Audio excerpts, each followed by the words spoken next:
Welcome to another message crawler update. Today I want to show you a feature that I've been working on for a really long time, and it is PDF export. This one proved to be a very complicated thing to do, and I had to redo it, I don't know, 3 or 4 times, whatever. It doesn't matter, it's done. I'm very excited to show it to you finally.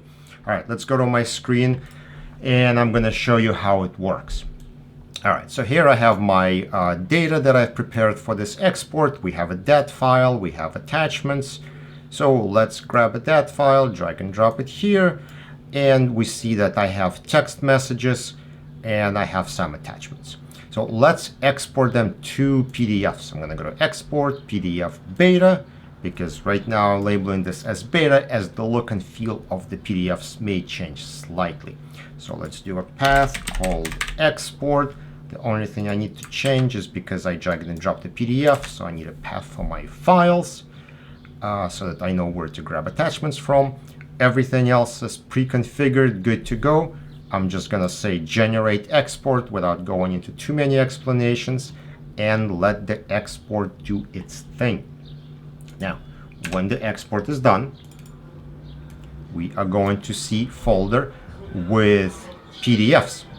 If I double click on one of the PDFs, well, you see a PDF opens, and now I have my chat conversation saved in a format that can be opened by pretty much anybody.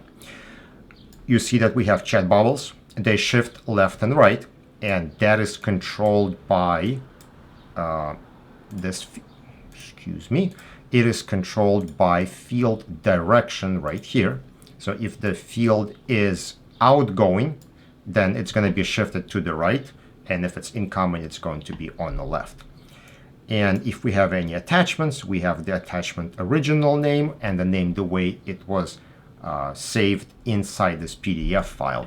And yes, I said inside this PDF file because all these attachments in the original form stored right in here in the PDF file.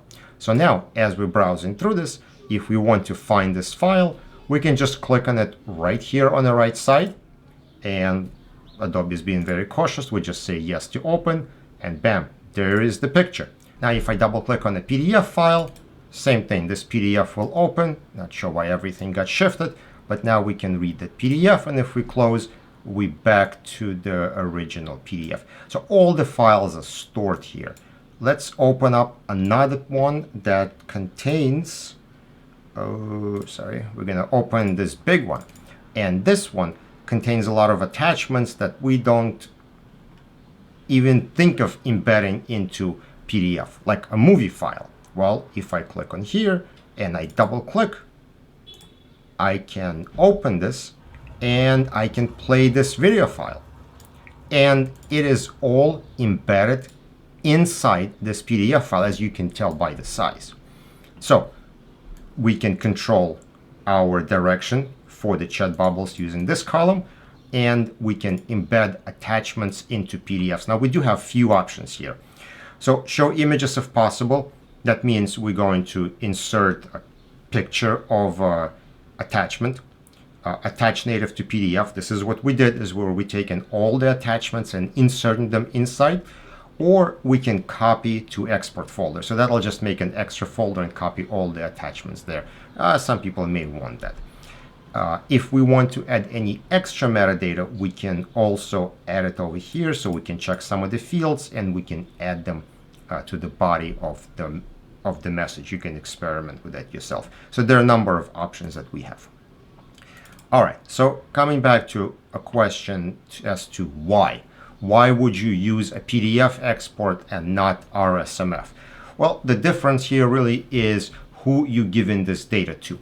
If your review is happening in Relativity, then RSMF is most likely the best file format to use. However, if you're giving data to someone who doesn't use Relativity or who wants to just open this on their iPad or something else, then PDF is actually a really good format to use. Talk quickly about advantages and disadvantages.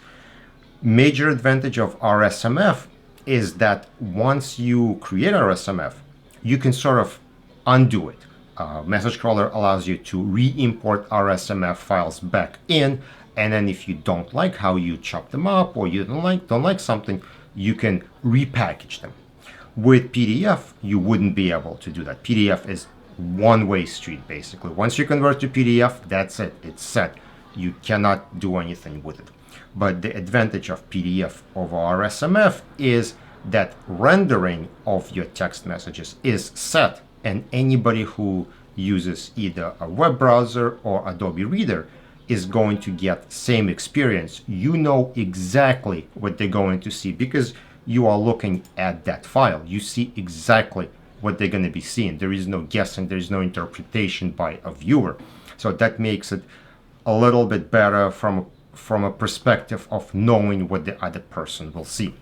Now, one little note here, the PDF files that have embedded attachments, which are these, they are not available through a web browser unless there is a way, I just don't know it. So if you open this PDF with Chrome, you wouldn't have this attachment panel. I don't think it supports it. So you do need to use Adobe Reader, which is free, and most people use it anyway. So if you have that, you click on this button and you're able to see and open your attachments.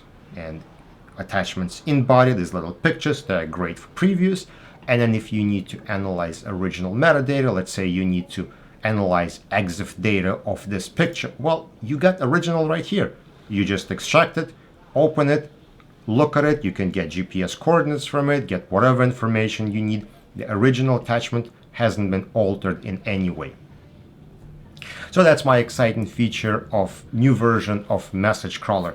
Again, I'm leaving this in beta in a way. I'm kind of done with it. Everything works, tested it out. However, sometimes people come back with great ideas as to how to make those PDFs look better. So what I'm saying is, while it's in beta, the PDF look and feel may change slightly. But otherwise, the functionality is there and it works. Thank you for checking out this Message Crawler update. I will see you on another.